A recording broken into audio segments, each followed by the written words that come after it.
Okay, so I'm going to start this out with sharing my screen. And again, if you want to ask a question, feel free to just ask. It's simple, right? So we're talking today about oils in babies. And I'm really excited you guys are here and you want to dive deeper into the world of essential oils. And it's kind of like no matter how deep we are in it, there's always so much more to learn. And there's so much that hasn't even affected us yet. Like I didn't use essential oils with my babies because I'm too old. I didn't know about essential oils when my kids were young, 20 something years ago. And now I've learned about them. And when I'm someday a grandparent, I'll be able to use the knowledge that I'm gaining through learning about essential oils now. One thing we do know about essential oils is that health fads come and go, but essential oils have really been used reliably and extensively in medicine for thousands of years. I mean, just go back to the Bible, and you can see that it was used during that time and even before then in various cultures. So today we want to really learn about the best oil and the methods that you can use in your home to keep your baby happy and healthy. So the first thing we want to address, I wanted to just make sure it gets to the next slide. My thing's being kind of slow. So did it go to the next slide? Yeah, it did. Okay. So the first thing we want to address is really the sensitivities that babies have in comparison to us. We're big adults, and babies are going to be different than us. And they're going to have they have a different system, and they're going to be more sensitive. So basically, they have a more developing immune system, right? They have smaller bodies. They're more sensitive skin, and their livers can only process so much at a time. So keep that information in mind, and always test patch. So to perform a test patch with essential oils, apply a small, no larger than a dime, amount of diluted essential oil to a baby's leg or arm, and wait for 24 hours to see if there's a reaction. If no reaction occurs, then it's likely, safely you can move forward with application in the future.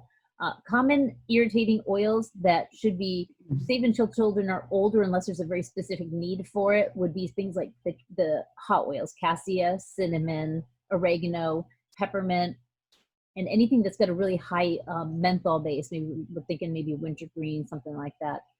You want to be careful with those oils with very young children. And again, you'll learn more as you learn more about essential oils, and that will help you be more confident using them going forward. You don't want to find out that your child is sensitive to an essential oil when you need to use it. So let's say you haven't never tested lavender on your child, and then all of a sudden your baby, and I had this happen, my toddler came toddling into the kitchen right as I opened the oven door. She fell onto the oven door, which was at 350 degrees, and burned both palms as she just palmed right onto the door. That was awful. Knowing what we know about lavender, I would then put lavender on there immediately, but I don't want that to be when I find out that she doesn't do well with lavender, do I? I want to have tested that and to know that lavender is a good choice for her. So you do want to introduce oils to your babies, and you do want to introduce them one at a time. So when we have, it just defaulted back to the first one. There we go. My video's being weird. Okay, so one at a time, and that would be avoiding the blends at first. Let's go with the single oils, testing each oil on its own. Do test patch if you feel like it's necessary. I probably wouldn't do a test patch, but I would be very careful with dilution. But some parents do want to do a test patch because sometimes we have really sensitive children to certain things, and a lot of times they'll outgrow the sensitivities. But we do want to be aware of what their little bodies can handle when they're young, right? So one thing to remember is one at a time. Okay, let's go down. So what do we know about oils? Dilute, dilute, dilute. When we are dealing with babies, we want heavy dilution. Most adults can handle a few drops of pure essential oil on the skin. Your little ones aren't equipped the same way we are. So when you apply oil to the skin, you always, always, always dilute. Typically, we really should be diluting on our own bodies as well to get better absorption anyway. But with children, so much more important, same thing with pets, right? So for dilution ratios, for children under the age of 2, it is 1 drop of oil, 2 teaspoons of carrier oil. For children above the age of 2, 2 drops of oil or 2 teaspoons of carrier oil. And go easy on the dropper when you're diffusing oils as well. So if somebody walks into a room and that fragrance is really noticeable to them, and they're not just saying, oh, I smell something kind of nice or whatever, but they can tell you and they're saying, wow, I smell something really strong here, then it's probably too strong for your baby too. And be very careful when you have children who have like asthma and stuff like that. We know that essential oils are fine for people with asthma. In fact, they can be very beneficial, but they do need to have a lower ratio. They do need to have it more diluted. So be careful as you're introducing oils. And if anybody's used oils for a while, you probably have realized, I know I have, that the more I use an oil, the more familiar my body gets with it, the more I tolerate. Have you seen the same thing, Barbara? Do you notice the same thing? You're muted. You can unmute yourself. Okay, I'm sorry. Yeah, my cat was crying. I didn't want to disturb you. So Okay, that's okay. yes, I find sometimes it's a little strong, and then when I use an oil later on, it's not as bad. Yeah, and that's something we kind of develop that kind of, our bodies must get used to it, because I experienced it myself with the Slim and Sassy. So the first time I used Slim and Sassy, you know what we always say for adults, 3 drops in a glass of water. So I did that. Oh my gosh, that stuff is so strong. And so I backed up and I said, you know what? That's just too strong for me. I'm not gonna drink it. It's just weird, right? And I had to back up and start doing 1 drop. And then I did work my way back up to 3 drops. But it took me time because I'm not used to them. It was like that with the LLV too. I started off with 4 and oh boy. So then I backed off. I did 1 every day for a week, and then I went to 2 the next week and 3 the next week, like that. Yep. And that's upsetting the stomach. Your body has to get used to these. They are making changes in your body. They are affecting you because these are, scientifically proven to have an effect on the human body, which means it only makes sense that we're going to have different issues depending how strong they are. And you need to start weaker rather than stronger, and especially with babies because they're a lot smaller. And you kind of got to remember, if we're taking 1 to 3 drops for a healthy adult of an oil, then for a baby who is 1/6 or 1/7, 1/8 your size in weight, that's a big difference, right? So I wanted to give you the dilution chart. I got this from Dr. Eric Zielinski. I do a lot of research with, through him because he has wonderful information. And here's kind of a rule of thumb for dilution. And again, remembering, so you can screenshot that if you want or whatever, but remembering also that however much carrier oil you're putting on your baby is going to determine how much essential oil gets into their skin. So if you are using a high dilution and you're putting a very small amount of oil into a lot of carrier oil, but then you're only applying 1 drop of that oil blend to your baby's getting like 1, whatever the dilution is. So they might be getting 1/30th of a drop, which might not be enough. So you do want to keep that in mind depending how you're using it. When you're using an oil all over their tummy, so let's say we're using Digestin or Zengest on a colicky or a baby with an upset stomach or something like that, then we're going to be putting it all over their tummy. Then we're going to want to dilute it a lot and let it spread around, right? Because we're spreading it all over their tummies. So there's a good dilution chart for you. Now, be careful when you're choosing products. So lots of baby products, and nowadays, obviously, include essential oils. I'm sure we've all seen it. And that may seem like that product is more natural because it's got essential oils, so it must be natural and safe, right? But there's really no way to ensure the quality of the oil. I mean, we know if it's a doTERRA product, we know the quality of the oil. But a lot of products don't tell you where that oil came from. We don't know what essential oil it is. It just says lavender essential oil. Okay, lavender. Sounds good, right? But you don't know if it's synthetic lavender essential oil because who knows what company it came from. A lot of companies make synthetic lavender essential oil. So we don't know what is actually in that product. So you have to be really careful when you're buying those products. And most store-bought oils will have solvents, so pesticides, synthetics, other chemicals, and you won't really be able to tell by looking at the label. And that's unfortunate that it's not more detailed. And no oils on the market are more thoroughly tested to be pure and safe than doTERRA. So, if you're putting something on your baby, you want to make sure it's a really, really pure product. And as a rule of thumb, stick to those unscented baby products. Add your own doTERRA essential oils once you know that they're safe for baby. So if you're going to use something on your baby, get something completely unscented. And as another kind of aside on this, you may not realize this, unscented means they've added an additional chemical to get rid of the original scent. A lot of people don't know this. You actually want scent-free. Scent-free means that scent was not added to begin with. Unscented means they covered up the scent so it would not have a smell to you. So you do want scent-free, pure products for your baby.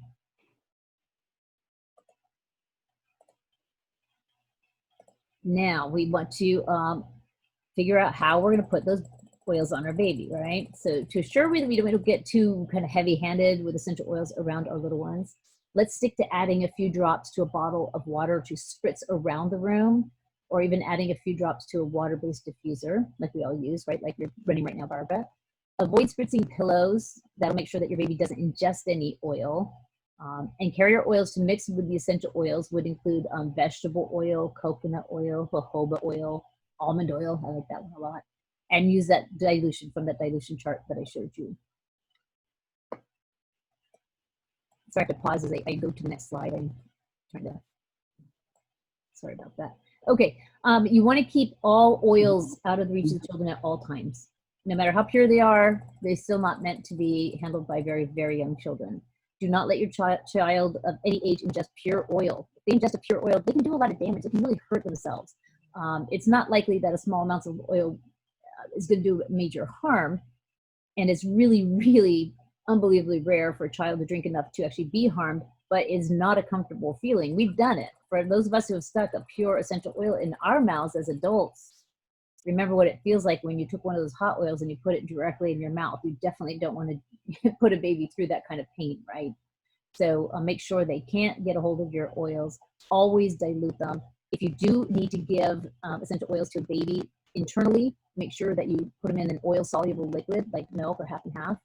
And you can give that to them if they ingest something by accident too, to get rid of that. But you can also give them oils in these in this kind of carrier if you do need to administer oils orally. We hesitate to have babies ingest essential oils unless they're under the care of a doctor, because you do want to be really careful, and you don't want to let your kids ingest oils at a very young age. Don't put oils in and around your baby's nose. Makes common sense again. And use only gentle oils, well diluted, on the face if you do need things on the face. So if you are using like a lavender oil to help with, a lot of babies will get little cuts around the face. They might scratch themselves with those little fingernails they get, right? Or they might have some like cradle cap or skin disorders or something like that. And we would use lavender oil, but make sure they are well diluted. And again, don't just take an oil for the first time and go rubbing it all over your baby. You do want to make sure that they tolerate the oil well before you start using it on a large surface, right? So be very careful with that. Storing your oils safely, again, keep your oils in a very safe place so that they cannot access your oils. Obviously, we've all seen how these oils come. They have an orifice reducer. That's going to make it super hard for anybody to ingest a whole bunch of oil, because we've all seen how slow that makes the oils come out, right? So it is going to be really hard for them to get a hold of any large amount, certainly not enough to do any serious damage. I see that I have a question, so I'm going to go look at my chat real quickly. Okay. Drop of lemon oil on the baby's bottle of water in, you mean, I assume. So yes, you can put a drop of lemon oil in the baby's bottle of water to drink. I will make a caution here. When you first add an essential oil to a liquid like water, where it isn't soluble, right? When you first add it, it actually sits on the top of the liquid. And if you were to put it in the water and then you didn't shake it up and give it some time to get immersed into the water, it will be very, very strong, and that can be a little bit caustic on their lips or tongue. So be careful when you're doing that to make sure that you shake that liquid up before you give it to the baby. Okay, we're gonna discuss some of the oils too, to use with babies. So these, some of these we've used with us. These are also obviously applicable to adults, but these are some issues that we typically associate with babies. And if we're using the same thing for ourselves, we'll use just larger amounts, right? So Roman chamomile is a really gentle essential oil that's really beneficial for babies who have trouble falling asleep, if they have trouble staying asleep, or if they're suffering from colic, of course. Chamomile, Roman chamomile, can also be mixed with a carrier oil. It can be massaged along the baby's jawline to help soothe pain from teething. And if you guys haven't used it yourself, Roman chamomile is one of my go-tos for sleeping as well. My husband and I use it in our diffuser. It really seems to make a difference for him. He has trouble staying asleep. I don't know if it helps me that much. I don't use it by itself. I use it with violet orange, which is better at helping me fall asleep. But we do notice on nights when I don't diffuse Roman chamomile, he does not get a good night's sleep. And he's really grumpy the next day. So I have to try to remember to do that. I didn't start my diffuser last night. And I was up until like 2 a.m. and I was just too tired to get up and put my diffuser stuff together. So unfortunately, we paid the price for it. He didn't sleep well. I didn't fall asleep well. I slept in great, but it was like 4 hours of Andy Griffith last night, just trying to fall asleep. So kind of wasted my time, right? So calming chamomile, definitely one of the ones you want to consider for babies, and a soothing, very gentle oil. Lavender oil, this is a very commonly used one with children. You do need to make sure that your child tolerates lavender before you start using it on their bodies, because lavender is fairly strong, really. It needs to be in a carrier oil, and again, test it first on your child. But it has an amazing amount of uses. I use it with my pets even, and we use it around the house. We use it for cuts and scrapes and burns and bug bites, and oh my gosh, there's just so many things, as well as the fact that it is very calming. really kind of a natural sedative. And when you say it like that, it's kind of like, it's not going to like knock you out. It's not that kind of sedative. It's just got that kind of sedating properties that will make you tired. So if you are diffusing lavender and you sit down in your chair, your easy chair, and it's like 2 o'clock in the afternoon, you're watching some TV, yeah, that lavender might kind of make you doze a little bit, right? We've probably all done that too. It helps with relaxation, it helps with sleep, and it helps alleviate muscle discomfort. So use it the same way you would chamomile. You can massage it onto the sore jaw lines. It's also a natural antiseptic, so it's good to dilute and dab on, like I said, insect bites, sunburns, cuts and scrapes and things. And you'll get a lot of those with young babies because they do tend to scratch themselves with their nails. And I remember like when my son, he got sunburned, we went somewhere, and he was about 6 months old and got really, really bad sunburn. I felt so bad. But he didn't protect it better, and I wish I'd known about the lavender then. So that's where, you know, they come back with the sunburn, and there you go, get out your lavender. Make sure it's diluted, and go ahead and get that all over their bodies, and then make sure you keep reapplying, because remember, the basic core thing about essential oils is they metabolize completely in about 2 hours or so. So you do want to keep reapplying if you're trying to solve a problem. Also really good to add to cleaning products that you use around the house. Lavender is a really good one for adding to our cleaning products, and I think a lot of people do that. So another oil that we're very familiar with and use for our babies a lot is our Melaleuca, or now what we call it tea tree oil. So tea tree oil is this kind of our standby oil. Most people have heard of it. Many may actually have it on hand already. And this oil is naturally antimicrobial, antifungal, and a disinfectant. So adding a few drops to a carrier oil may help with things like diaper rash, maybe fungal infections, things like that, right? And any of these oils, because I like disinfectant type oils because I'll add them to like a diaper pail, or right now I use them in my trash can. I'll take a few drops of oils and put it in my trash can, because otherwise that trash can can really smell horrible, right? And I'll add oils to that. But you can use this a lot with babies and in their environment. Another kind of powerhouse oil that I think we all like is what we call the king of oils. I love this little crown on the baby. It's just an adorable picture. I really like to get here. But that is designed to help boost babies' immunity. And frankincense, we heard a lot about in the Bible, right? Baby Jesus got to benefit from frankincense because it is immune boosting. And we want our babies to have, to build their immune systems, build a strong immune system. And this oil helps promote a healthy inflammatory response. It's great to use once your baby starts rolling and crawling around the house. To keep their immune system high, they're going to start being exposed to a lot of different things. So let's keep them healthy with something simple like frankincense. Fairly mild oil. Make sure it's diluted, because it can be strong in some areas if it's not diluted properly. It can be used a lot of different places. Frankincense is one. Like if I had something like cradle cap is a big one, because I think a lot of babies get that. But when you have cradle cap, frankincense and lavender together is a wonderful way to get that under control. So think about using some of those. And lemon we use a lot for a lot of different things. We do definitely use it a lot with babies. It will help keep your baby healthy and energized while excess germs are kind of floating around, right? Typically mix a drop of lemon oil with a carrier and rub it on the baby's chest. You can also use it as a fresh diffuser scent, because that's one we do tend to diffuse a lot around babies and children. And like somebody here had already asked about, putting a drop maybe in their water is something that you can do. I wouldn't do it with an infant. We're maybe talking about kind of the toddler age, where you might want to start adding some lemon oil. But then ask yourself why you're adding the oil. And we don't need to use essential oils for babies unless there's a need to use them, except for its immune boosting properties. Now, we do know that lemon, lavender, and peppermint do have immune boosting properties. And so that is something that you can start getting your children used to at a very young age. But again, you don't need much, because they are very, very tiny compared to us. So don't be tempted to use too much. Another oil that is really great for babies, and probably, I think this would be probably a very versatile oil, and probably used by most parents, because all parents probably dealt with this. We got that child and they got a tummy ache. I mean, who had a child that never had a tummy ache, right? So upset stomach, even constipation, even with us, but with babies too, excess gassiness, you want to use a little bit of ginger oil. Ginger is a known digestive aid. It has soothing and calming aroma that's really great for diffusing or massaging into the belly with a carrier oil. Us as adults, a lot of times we'll use it internally. And if you do have, if you have a baby that has a serious issue, internal digestion issue, check with your doctor. They may actually recommend you to give them just a tiny bit of ginger oil internally as well, because those are some other options. And check with your doctor on that if they feel that is appropriate for your child. Another oil, there it is. Okay. Another oil that sounds beautiful, right? Jasmine. So what do we do with jasmine with children? Soft and floral, jasmine can really help calm those temper tantrums that children have, starting at a very young age sometimes, right? And it aids in kind of winding down before a nap or after a long day.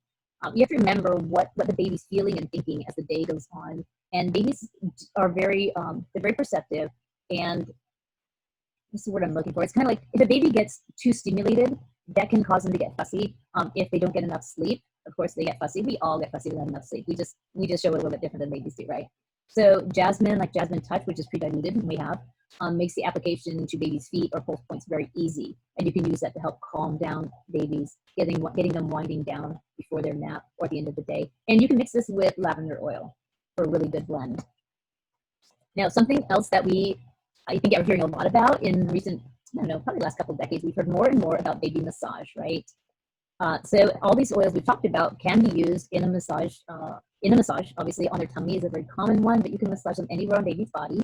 And studies have shown that regular massages for baby can actually improve the weight gain in preterm infants. It encourages development, it decreases irritability, and it helps with sleep disturbances. And me as an adult, yeah, if somebody were to massage me every day, I think that would help with all those things for me too. So just like massages for adults, those massages for babies can really help stimulate that central nervous system and release those kind of feel-good hormones like serotonin. Oils aren't necessary to massage a baby, but they do make the process easier by allowing the caregiver's hands to glide more easily over the skin. And that would be your carrier oils, obviously. And if your baby's under 3 months, avoid using essential oils in your massages unless they're needed for a specific purpose. Once they're 3 months old, then you start adding the oils again, highly diluted in their massages. If they're old enough, just add a drop or two to a carrier oil, and you can do a gentle yet firm massage on the belly, the back, arms, legs, and again, lavender's a top choice for that generally with babies. Then we have our warm, woody oils like Balance. So the warm, woody aroma of Balance, this is our grounding blend. It creates a sense of calm and well-being. This is one we typically will diffuse.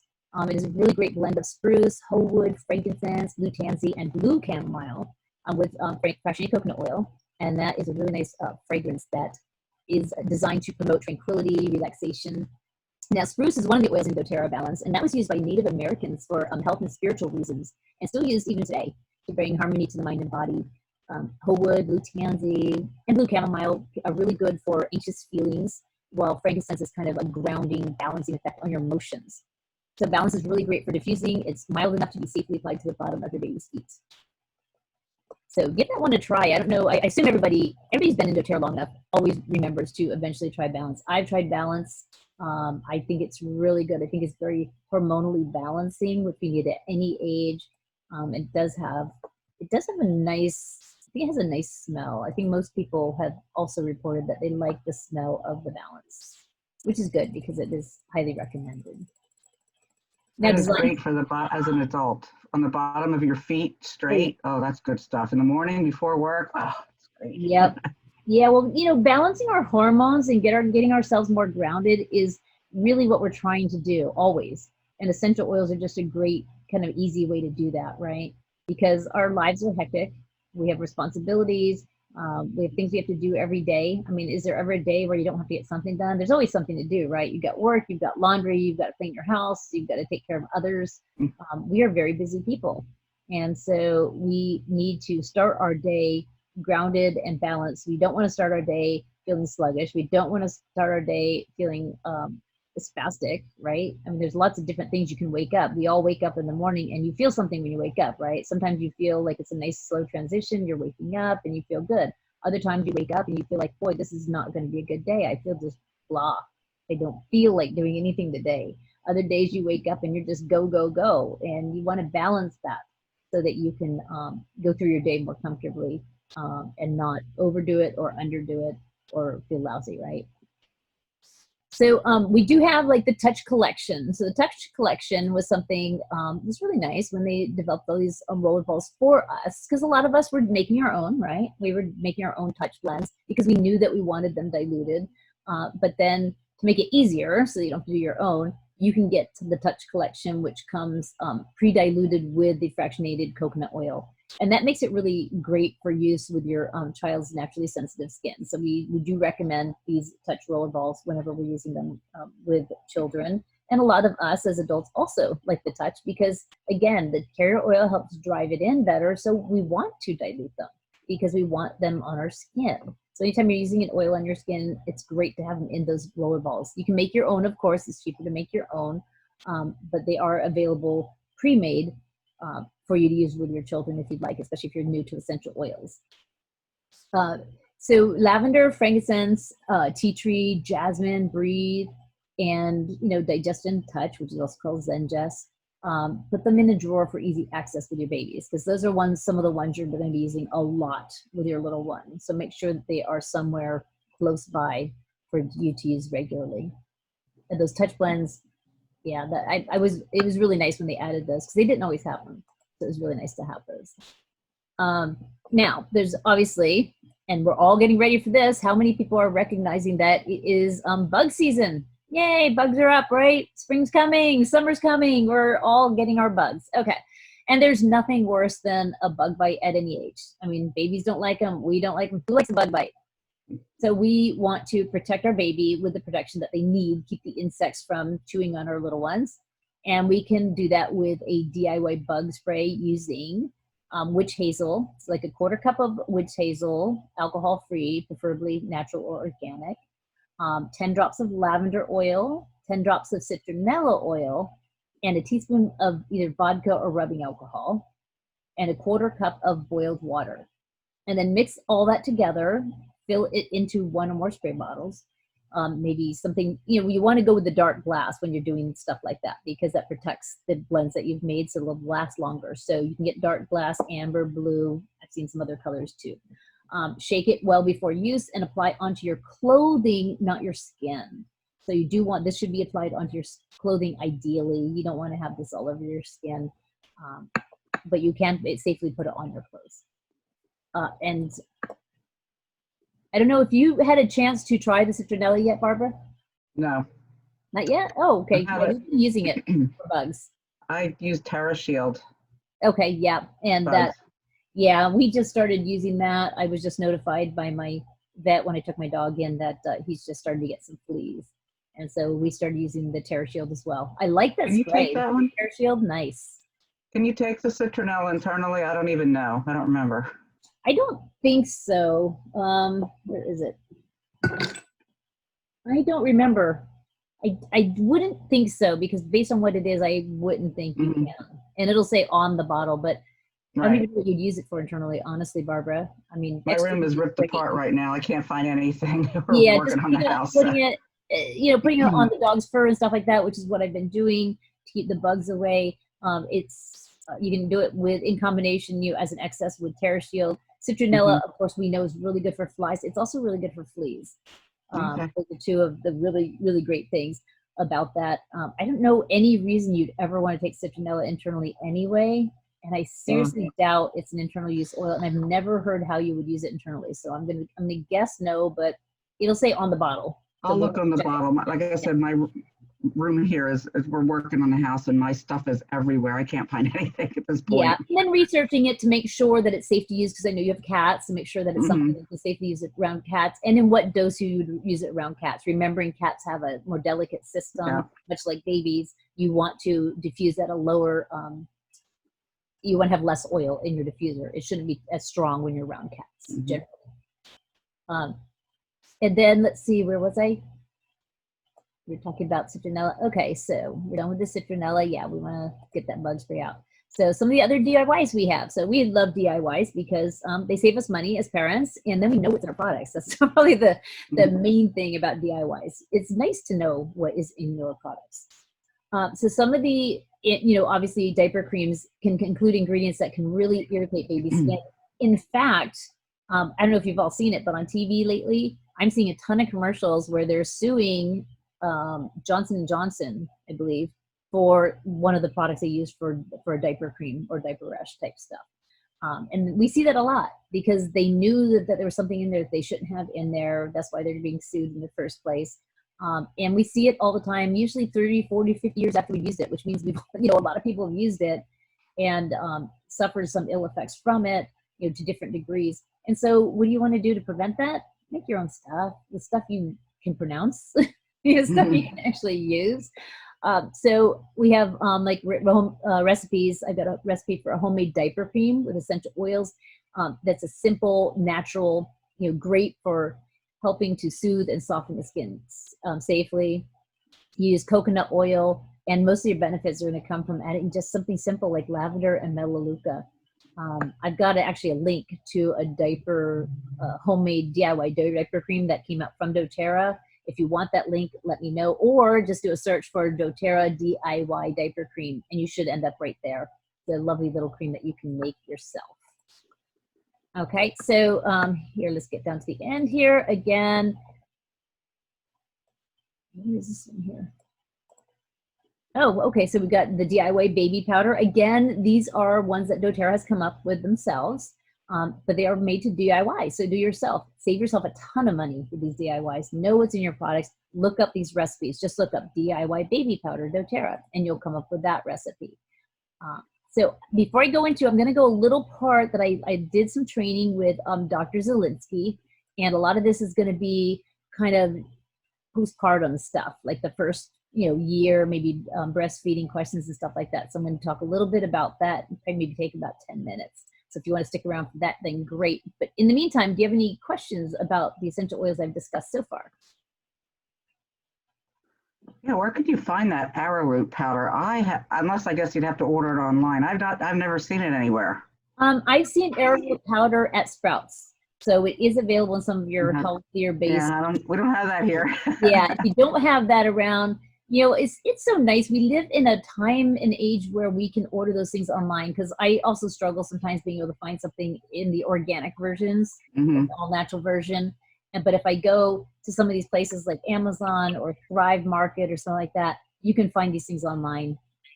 So yeah, look for that, because a lot of those things are used regularly. Like I had to order my Castile soap even. I had to order that online. I couldn't find it in any of my local stores. Now I can get that. I get that Dr. You can get that. I can buy that online. I get that. Well, I get that at my store. They have it in big bottle.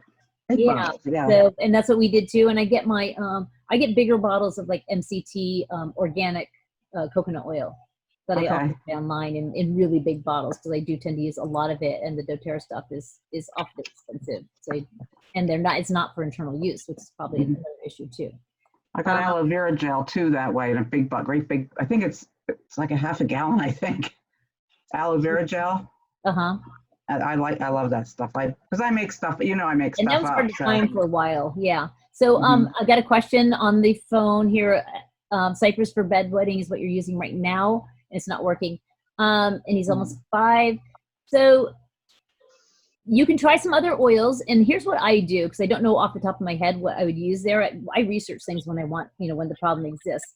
So what you want to research is to put in the search bedwetting essential oils, and then look for another recipe. Or you can look at any of the essential oil books. And I don't know, Barbara, if you want to look it up in Droply and see if that's what I'm doing. Yeah, that's what I thought you were doing. So we have an app that everybody on my team, this app that we use on our phone, and we can look things up very quickly. You'll see Barbara will have an answer for us in just a minute, because we look up a health issue, and it will give us the answers and tell us what oils you try. So remember, one oil may not work for you. I mean, it's like people use lavender a lot for sleep. It does not work at all for me. I had to find other oils that work for me.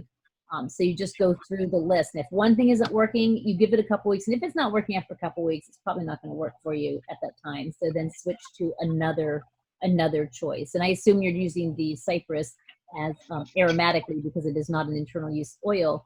And for somebody that age, you might actually have to go to some internal use oils to solve that problem. So what did you come up with, Barbara? It didn't have it in there. Droply didn't have bedwetting. Really? No. I saw it there. Nope. I looked alphabetically, and it's no. I thought for sure it would. Yeah. So what I would do is, so there's where my next point of research is. I'm going to type in bedwetting essential oils. Okay. So let's see what some of the experts say. So some of these are just going to be other people. I don't usually go there. I go to some of your some of my trustworthy doctors and stuff, like Dr. Axe or Dr. Zielinski. They'll usually have some really great recommendations, because you got to remember, a lot of this stuff, Pinterest and stuff is full of recipes, but that doesn't mean they work. A lot of them are just made up. So you have to be very careful where you're getting your information from. So I look for some of the ones either that I recognize or come from some of the doctors out there.